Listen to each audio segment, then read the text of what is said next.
I'm obviously not Marcus. So.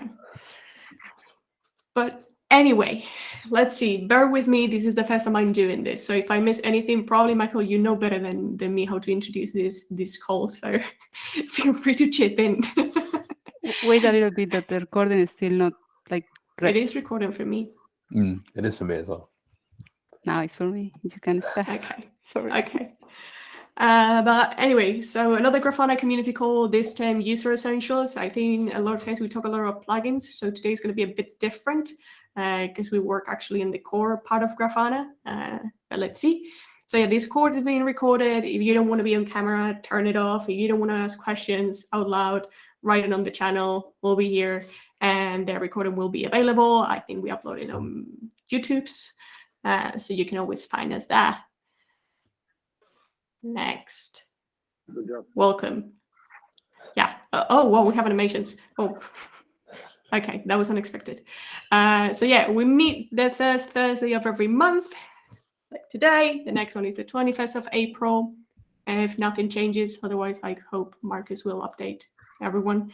And during each meeting, we have different squads talking about different things about what we do and hopefully get some questions or not. So we are user essentials, and we're going to talk about, so we're going to talk about who we are, what we do, a bit of a principles behind what we do, and which areas we're responsible for. Because I think by our name, you can't really tell.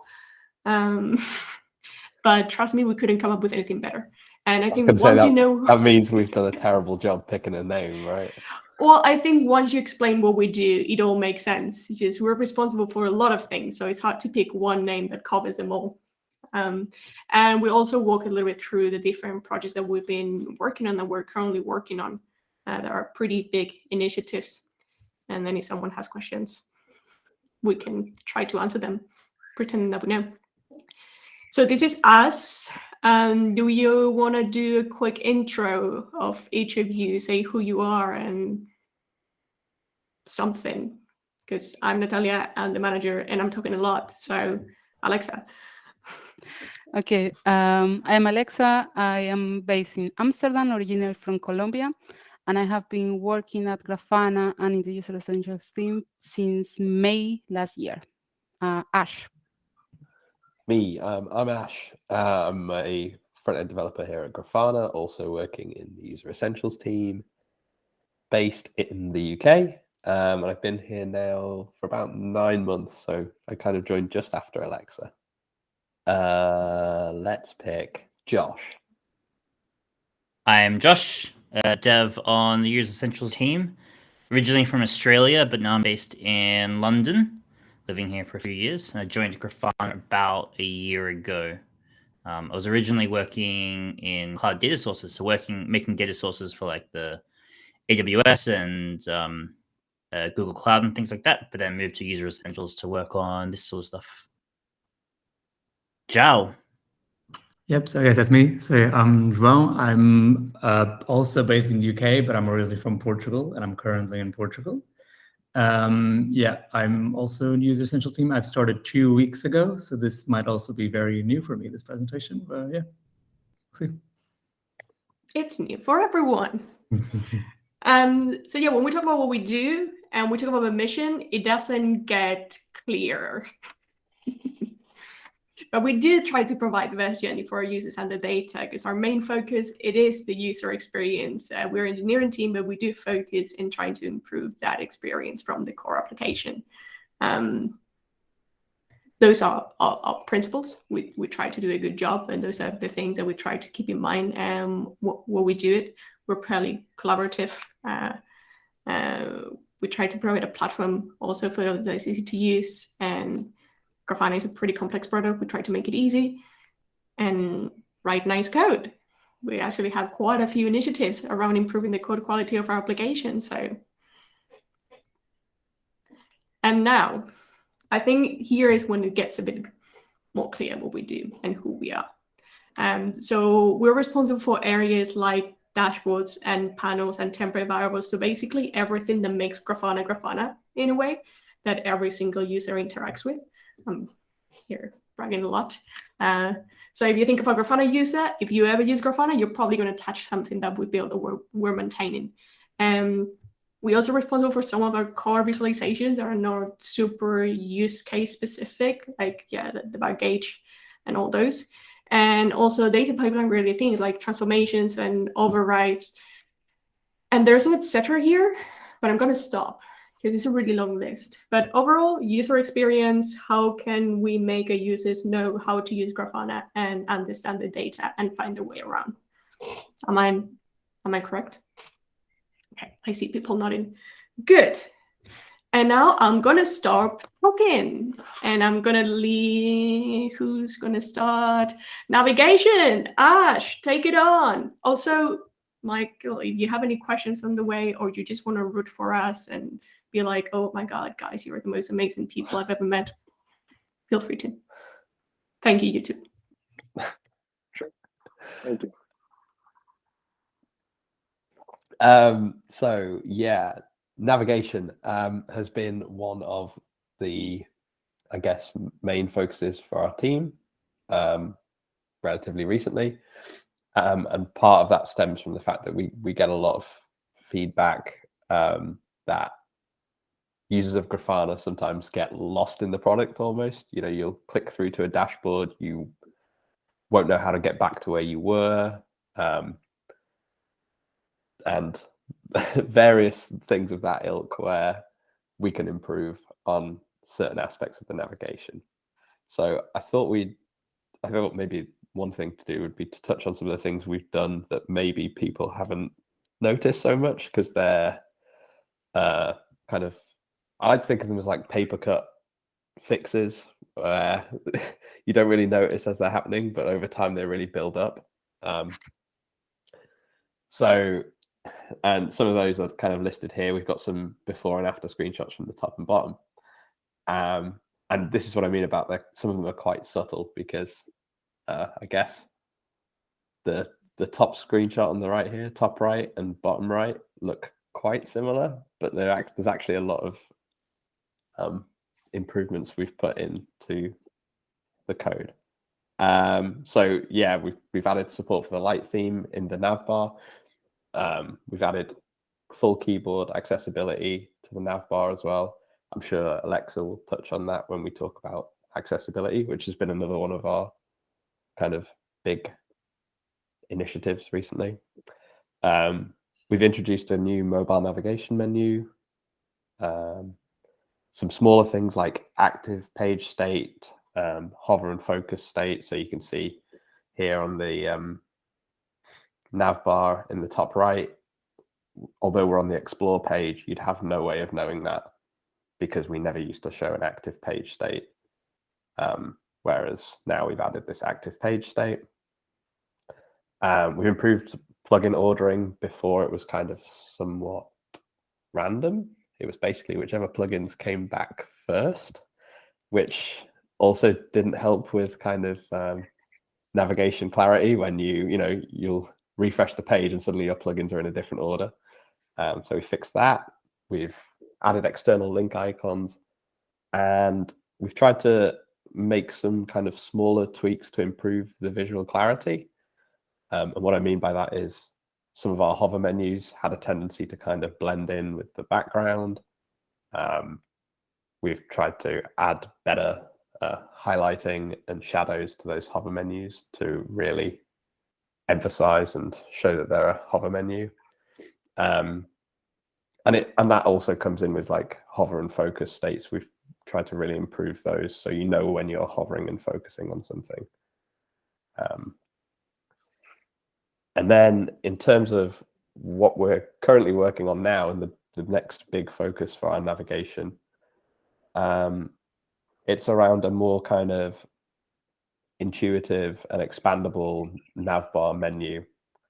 So what we've got here is kind of a quick show of a prototype we mocked up with I guess a more wordy version of the menu. I think some feedback we've had in the past is that the icons are great and they, it really reduces the space. And if you know what they mean, they're great. But if you don't know what they mean, it's tricky because you have to kind of learn by clicking. So we mocked up a prototype and we did some user research with, I think, basically anyone we could get. We were asking on Slack, we were asking in our community forums, and we've done some user research there and took that on board, and we're now kind of comfortable sharing, I guess, and moving forward with a design that we think we're happy with. So that's this right-hand side here. And hopefully it's clear what this is, but we're basically adding a new expand toggle to the navbar. Clicking that will expand your navbar out, give you more information about the various things in the navbar. And importantly, we're also adding a kind of saved items section. So if there's certain items that you think need higher priority in the navbar, or there's things you keep coming back to, you'll be able to check a little saved items checkbox, and they'll appear in this saved items list. So that should be really useful for people that only have 3 or 4 things that they really need to go to in Grafana. They can just stick them in the saved items list and they'll always be there. I think we've also had some feedback as well that this, it'd be really useful to pin certain dashboards there, maybe save certain dashboards that people go back to again and again. And I think that's, again, something we're looking into. I don't think we're 100% committed to implementing it yet, but it's something we're actively looking at for future Grafana releases. Okay, that was a lot of talking from me. Was there anything I missed? When did you implement the side menu in light colors?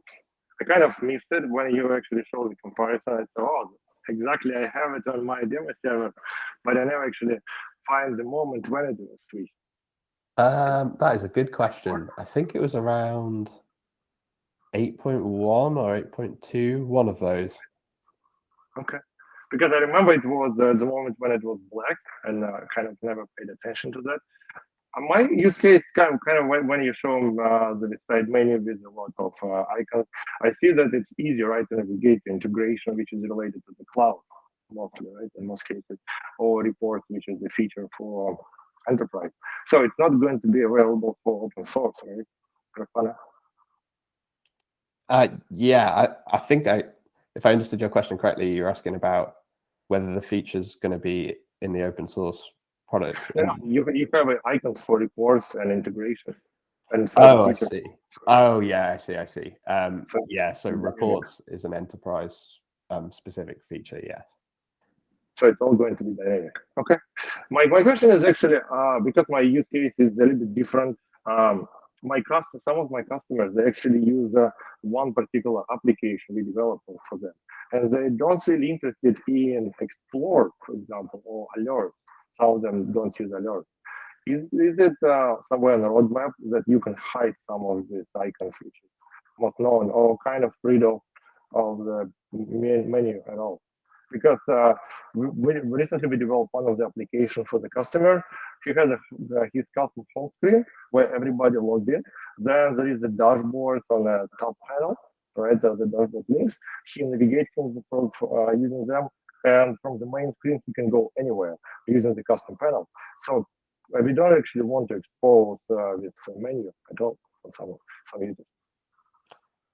So I think we've talked a lot about either showing and hiding specific things in the nav bar. We had a prototype for that at one point. I think as well, just like completely hiding the nav bar has also been a thing where we've thought about that. So either hiding it or even giving yourself more customization so that you can hide it, but then if you move your mouse near it, it will come out, things like that. So they're all things we've discussed. I think if it's like a feature that basically when we've done the user research, the users we've spoke to have kind of said, that's not our biggest concern. But maybe we just haven't spoke to the right users yet. So if hiding things in the nav bar is a big feature that people want, that you want in particular, I would say definitely raise something on our GitHub, raise a discussion and upvote it. And the more upvotes it gets, it's hard to ignore when a lot of users want a particular feature. Right. I mean, this is what I'll say, that my use case is a bit different. And especially when we started to work a lot with IoT devices like Raspberry Pi or Jetsons, they have smaller screens, but there's a smaller resolution, right, which is inside of them. So to keep with space, right, for your actually panel, it's actually space saving as well for me. Yeah. Okay. Yeah, totally. I think we've also, that is on our roadmap at some point as well, is to look at our mobile or smaller screen navigation as well. Like this is actually part of a quite big initiatives around navigation, how we structure information across Grafana. So this is like the first step towards something, but definitely smaller screens and all this. I guess they're definitely part of our plans. But yeah. Okay. Because you can use smaller screens, you can use iPads, phones, right? And the experience has to be different than your desktop application. Okay, but I like the new design with the moving with the settings button and configuration to the bottom. Makes sense. I hope that as much icons you add the new one, you'll still have a space for the application plugins. And a good job with the ordering them. I kind of missed this feature from Grafana 7 when we started to implement different application plugins. And when you have 3 or 4 of them, they started to shuffle it around. Yeah. So it was one must-have. One point. Thank you.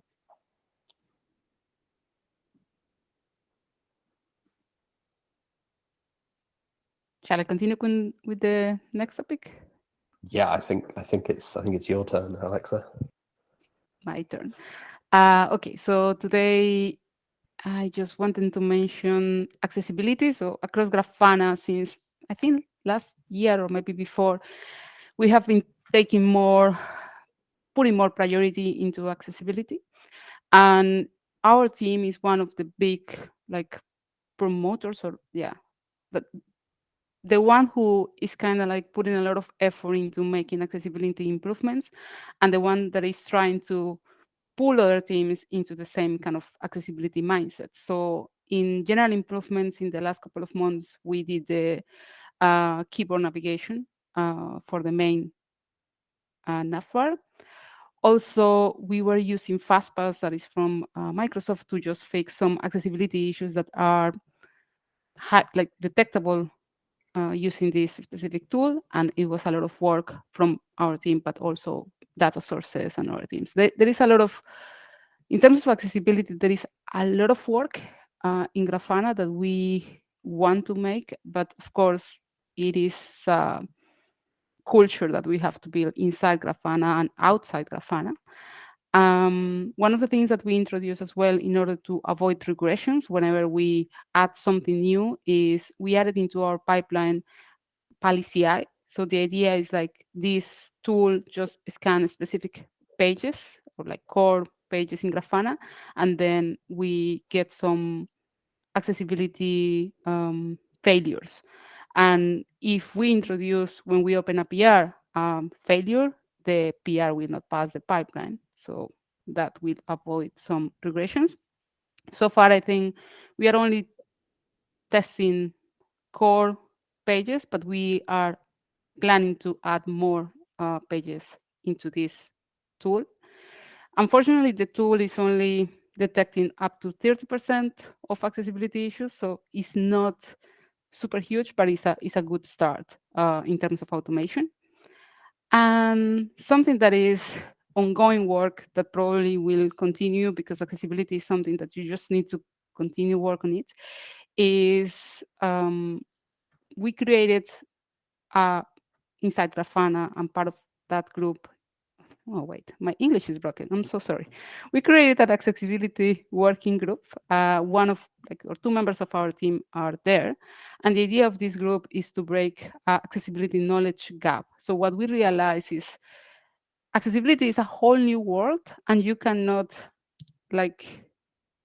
get that in an easy way. You have to continuously keep accessibility in mind whenever you are building something or whenever you are reviewing something. So this group is trying to bring an initiative that tries to break this gap. And last week we had a hackathon, an internal hackathon.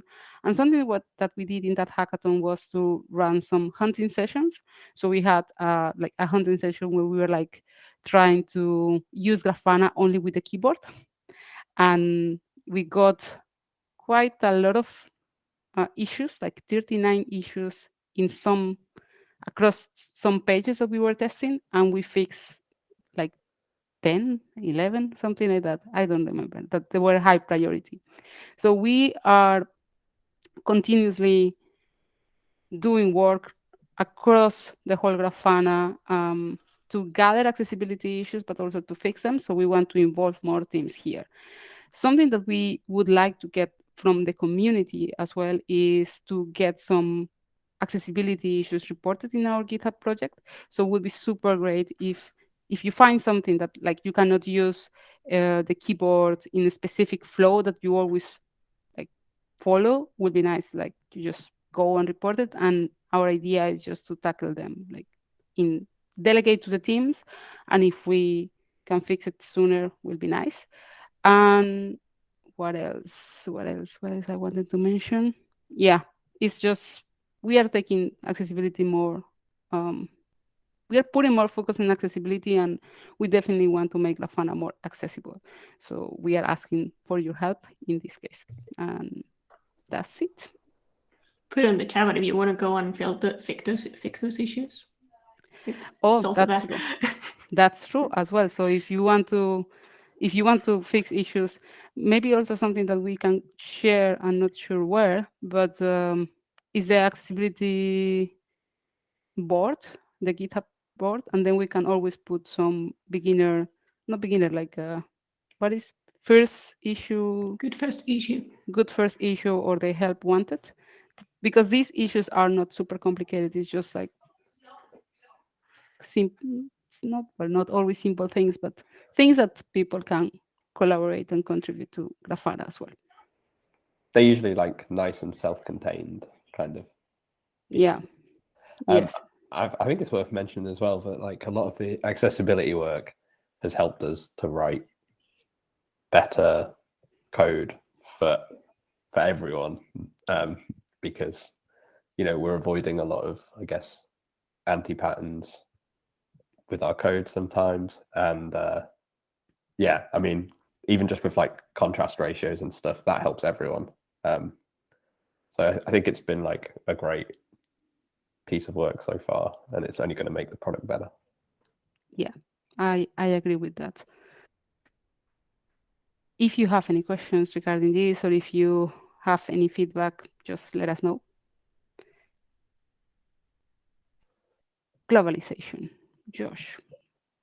I guess this is another spin on accessibility. One way you can make a product more accessible is making sure that it's translated in the language that your users use Grafana in. So globalization is an effort that we are starting to look into for the User Essentials team. I was actually surprised, or I don't know how surprised, but internationalization is one of the oldest issues in the repo. It's definitely like the most active old issues. It's got like, you can see there like over 260 comments on it, and it's still pretty active to this day of people chiming in, offering to help translate Grafana or to say they want to use it in their language or whatnot. So it's cool to be able to see that we are going to be working on this. There is there's not a super lot to say about, I guess, this effort apart from we are doing it. We are starting along with translating the parts of Grafana that people with viewer permissions would use. So that's focusing on things like the navigation, core dashboard, things like that. and the like user settings and things like that, translating that for everyone. The languages that Grafana will be investing in professional translations for. We are thinking of French, German, and Spanish as the first. Needs to be confirmed. Needs to be confirmed. Okay. Yep. There we go. It's been recorded, so it needs to be confirmed. We're looking into TBD, but that's what we're looking at the moment. Sure. Yep. And also we're also looking at a model for accepting community contributions to translations. You know, the cool thing about Grafana is that there is quite a large community out there, and as we've seen in that issue, there's lots of people at least saying that they're really eager to contribute translations. So we're looking into tools and models to make that as easy as possible for the community to submit that. So we're looking through all that now. just to add to the community part. Also, I'm just going to be. We still need to figure out exactly how that would be and in what way and all those things. But yeah, it is something that we're keeping in mind as we move forward with the project. So what is the timeline for supporting globalization? Natalia? Okay. I'm not sure how much we've talked about specific timelines, to be honest. But yeah, we don't want to super strongly commit to things, but we are hoping that we can have like this viewer experience of Grafana translated sometime the middle of the year, more or less. And then from we need to see like it's a pretty straightforward project in terms of we know what the end result should be, Grafana in multiple languages. But the things that we're going to stumble upon the way, there are a lot of unknown risks, like especially when it comes to UX and the change that we're going to have to make to our interfaces and all those things. And we're going to have to see this on a case-by-case basis. So we're actively working on it. But yeah, when is the whole Grafana going to be translated as a whole? That's really hard to tell because there are a lot of components here too, right? We can also talk then about plugins and a lot of different things. So we'll see.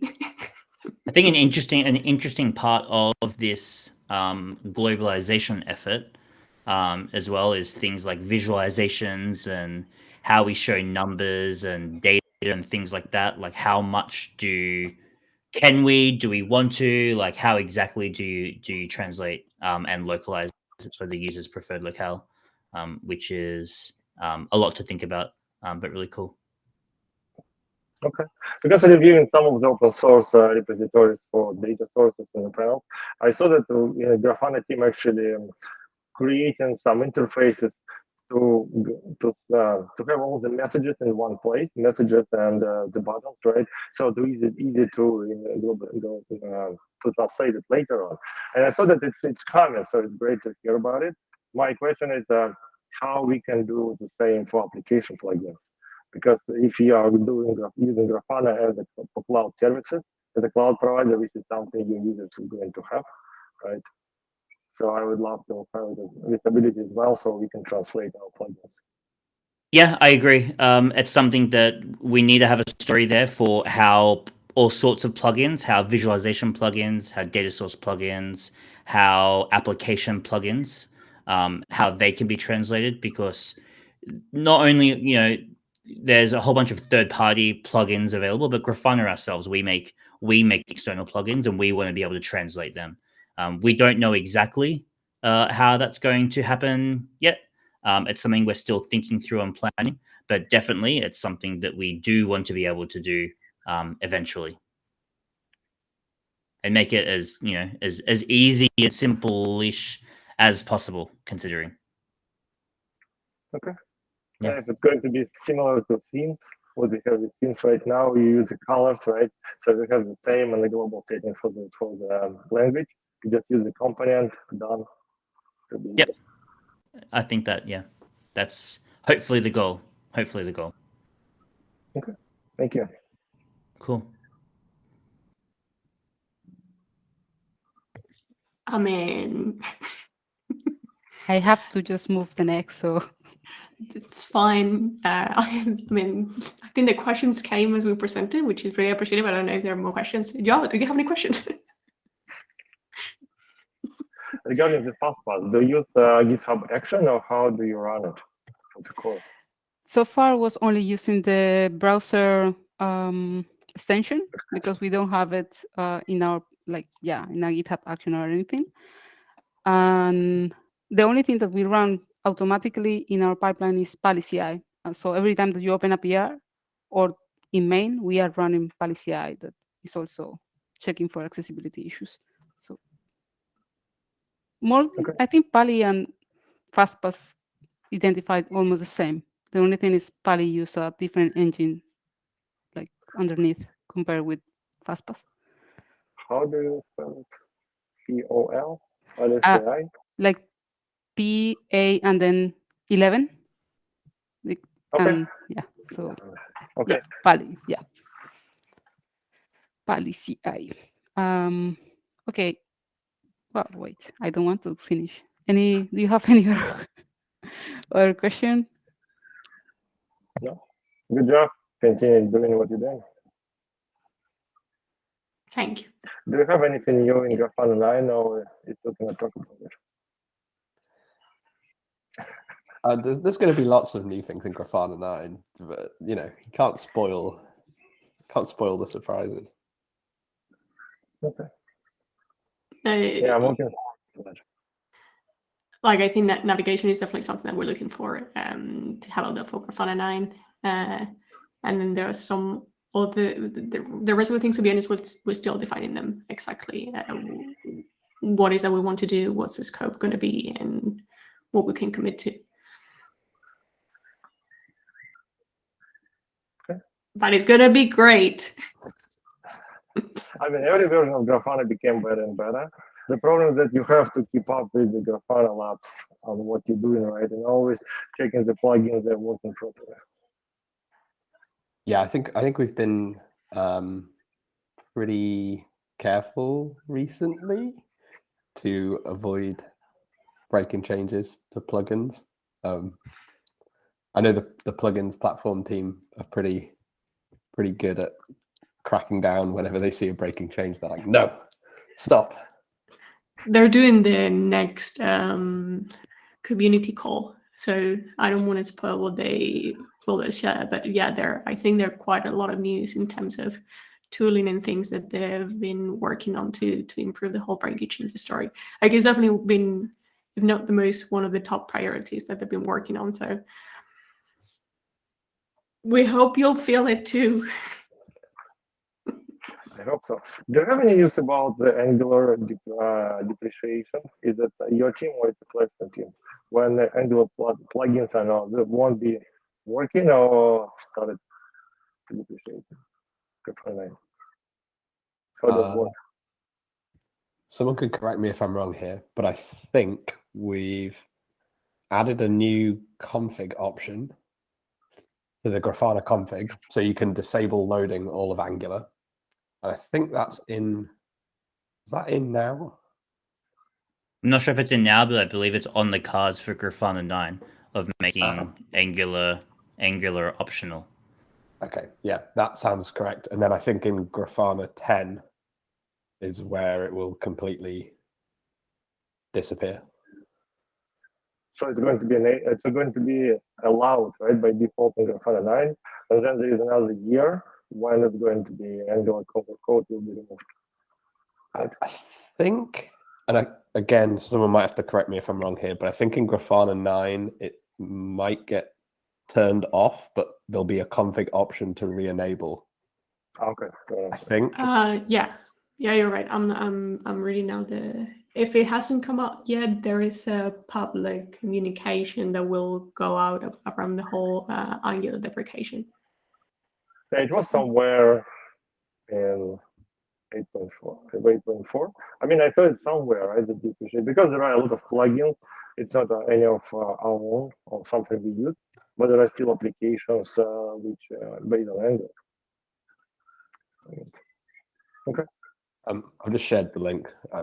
Natalia just reminded me that there is a a link. Okay, cool. It's published. Good. Okay. Because documentation, so many changes happen in documentation. It's really hard to keep on with it. Yeah. Yeah, so it's basically what Ash said. By Grafana 9.0, there's a config option by default is going to be disabled, but you can enable it. And then the idea is to fully remove Angular by version 10. Okay, thank you. That's probably it. Awesome. Then I think we're done here. Thank you, everyone, for your time. I hope Thank we you. did an okay job at this. And we'll see you in the next community call. Sure. See you. Thank you, Nice, guys. nice jumper, by the way, Natalia. Thank you. Also, Alexa, we're Grafana in. It's like the jumper, the Christmas jumper. We receive it, so we have a delay Christmas. Okay, awesome, everyone. Yeah, see you around. Have a good day. Bye, guys.